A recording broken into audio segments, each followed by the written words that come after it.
Hello there, I'm Gary. Welcome to my channel and welcome back if you've been here before. So today is box opening day on the kit of the week, and the kit is of course the North American F-51D Mustang in 1/48 scale from Airfix.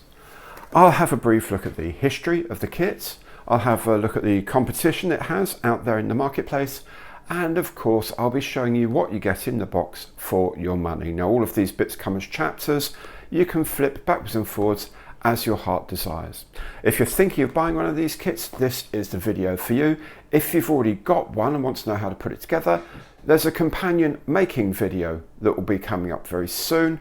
And also, of course, there's the traditional combo video with the box opening, the making, and some bonus historical material that comes out in a couple of days. Do keep your eye on the channel to see those. Now, if you enjoy the video, and I hope you do, then please do remember to say so by liking it, by clicking the thumbs up button below.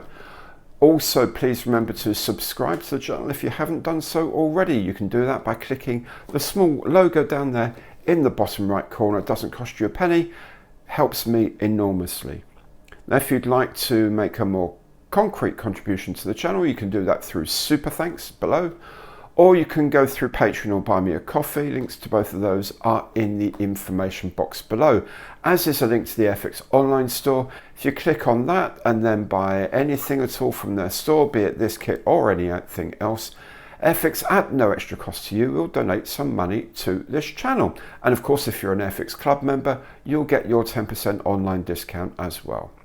Enough of all of that, let's get on and look at the kit of the week, the North American F-51D Mustang in 1/48 from Airfix.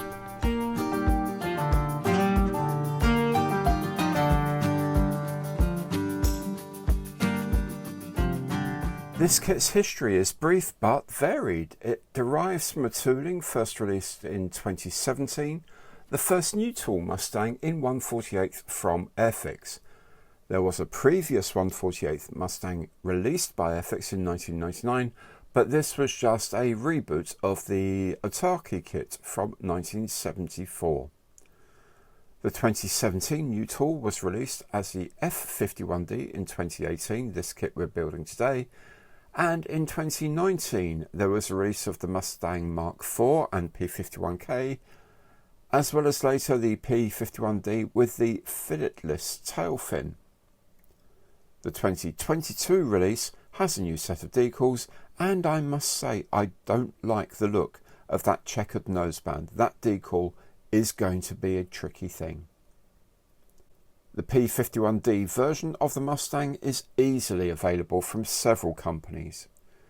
Eduard has a 2019 tooling that's already been sold in 10 different boxings, most recently this dual kit of yellow and red tail Mustangs. Hobby Boss has released 3 versions since their very cheap 2012 new tooling. ICM still has 2 versions of its 2002 tooling available. You can certainly still buy the 2014 Italeri kit, but this is just the 1991 Hasegawa kit with a few new parts and decals. The Hasegawa kit has spawned 33 different boxings. Meng Model has 3 versions of their P51D available from the 2016 new tool, and the Tamiya kit from their 1995 new tool is still available. On the second-hand market, there are dozens of kits available, not just from these, but also from the likes of Revell, from Testers, Fujimi, and many others.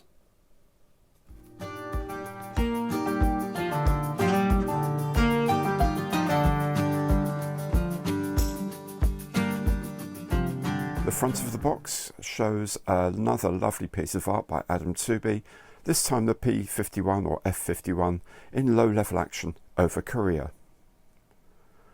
The kit is rated at skill level 2, so it should be achievable by anyone who's made 1 or 2 kits previously. It also comes with a token for 2 flying hours. You can collect these if you're a member of the Airfix Club towards a free kit in the future, or you can donate them to Models for Heroes. A link to this very excellent charity is in the information box below. The lid just slips off the box like so, and then we can see what we get inside. First of all, this quite large bag of bits and pieces and parts. We'll have a closer look at those in just a moment. We also have our Airfix instruction sheet, of course. Again, have a closer look at that in a little while. We have our decal sheet. Lots and lots and lots of decals, stencils, all sorts on there. And finally, we have the sheet to tell us where the stencils all go. So the Swedish one on this side, and the American one on this side, and Australian one actually. Okay, that's what we get in the box. Let's have a closer look at all the bits and pieces. So here's frame A, obviously with the fuselage halves, the upper wing sections, ailerons, drop tank options, rudder, and this is the main part of the body. It's upside down here, goes this way up. So the instruments set, the radios and all that sit on here. This is a cockpit area, and this is a tail wheel area. Frame B, the lower wing section, rudders, or fin rather. These are the cockpit sides, doors, main gear doors, and the underside of the engine. Frame C has the undercarriage bay details, the flaps, the elevators, the pilot, a fillet for between the undercarriage bay and the engine compartment, the wheels up piece. If you're having wheels up, that's a single piece there to cover the undercarriage bay, and of course the propeller. Then frame D, undercarriage pieces, interior pieces, the bombs, the exhaust stacks, the instrument panel, seat back, wheels, undercarriage bits and pieces. Do you know what? It all looks just a little bit soft, a little bit overused, a little bit not as sharp as I was expecting, actually. But I'm sure it's fine. I'm sure it's fine. Then magically frame H, which just looks at A, B, C and D. Now we have frame H, rockets and the propeller, I guess, for this particular variant. And finally frame E, which are the transparencies. So you have windshield, canopy, I guess open and closed, gun sight, identification lamps and bits and pieces. I don't know. We'll see what a lot of this stuff is as we build it. Now the parts, they look okay, but they don't look absolutely crisp. They don't look absolutely sharp. Have a look at this instrument panel here. It's fine. I may well paint this because there's actually quite some detail on there. It's not too bad. But it all just looks just that little bit wishy-washy, just that little bit not quite sharp. I don't know. Maybe it's an optical thing and I can't see it, but it doesn't look as crisp and clean as some of the other kits I've seen recently, especially at this scale.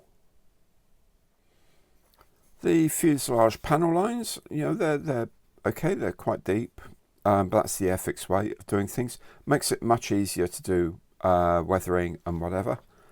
The fuel tanks are fine. Again, it's all fine. It's all okay. It's not just doesn't really shout and scream at you, wow, this is really cool. The plastic looks all right. The rivet holes are nice. I don't know. There's just something about it that just says it's been used a lot. And I have to say, this pilot figure really is not that great. At 1/48, it's kind of all right. I don't know what he's wearing around his neck. I don't know what all this is. This thing here. I don't know what that is that he's got around his neck. It doesn't appear to be an oxygen mask. I suppose it should be, but it's just not quite there, is it? And again, with the undercarriage bays, they're fine, but they're just not absolutely crisp. Now whether that's the moulds, whether it's the plastic they're using, I don't know. But it just doesn't look absolutely sharp. The instruction booklet is very much of the modern Airfix style. Shaded diagrams, lots of use of spot colour to say where you're going to paint stuff that's different. Of course the dark orange here is stuff that you've done in a previous step, which is the way they do it nowadays. It's all very clear. Lots of decals and other bits and pieces for the interior of the cockpit, which is fine. Drill points for the stores, for example. Yeah, everything looks pretty straightforward on here. And at the back of the instruction sheet are the schemes. The first one here, an aircraft of 57th Fighter Bomber Squadron in South Korea in 1952. Probably the one I'll be doing. Then there's one from the Royal Australian Air Force, also in South Korea, 77 Squadron in 1951. This one's got the big paddle blade propellers on it. And then on the back is the Swedish Air Force from Uppsala in Sweden, 1946, 1st Squadron F-16 wing, the J-26 Mustang.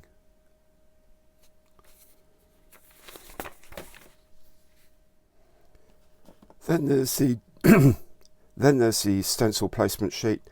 Do you know, not too many stencils. It hasn't gone quite into the post-war insanity of things like the F4 quite yet. There's still quite a lot though, bits and pieces to do.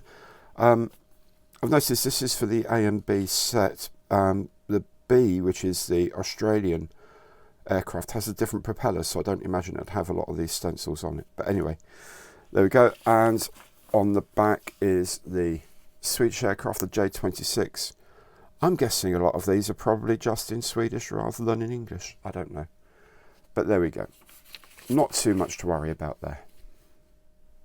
And then finally the decal sheet itself. So up here in this corner here, we have all the common stencils to the A and B aircraft. Here we have the markings for the American 57th Fighter Bomber Squadron aircraft, 77th Squadron, the Australian aircraft here, and then these are for the Swedish aircraft, because remember a lot of the stencils are changed as well. I do like the Swedish logo though. You can see the decals printed by Cartograph are as excellent as always. The instrument panel actually looks quite good. The propeller logos here, very fine. All the printing is very sharp, very, very good colour. Really, really impressive. And of course it means you can see that indeed a lot of these stencils on the F-16 aircraft are in Swedish. So there we are then, the Airfix Mustang in 1/48 scale. Now, if you've enjoyed the video, and I hope you have, please do remember to say so by liking it. Click the thumbs up button below. And otherwise, if you haven't done so already, please subscribe to the channel. You can do that by clicking on the button in the bottom right corner. In any case, thank you very much for watching, and I'll see you next time.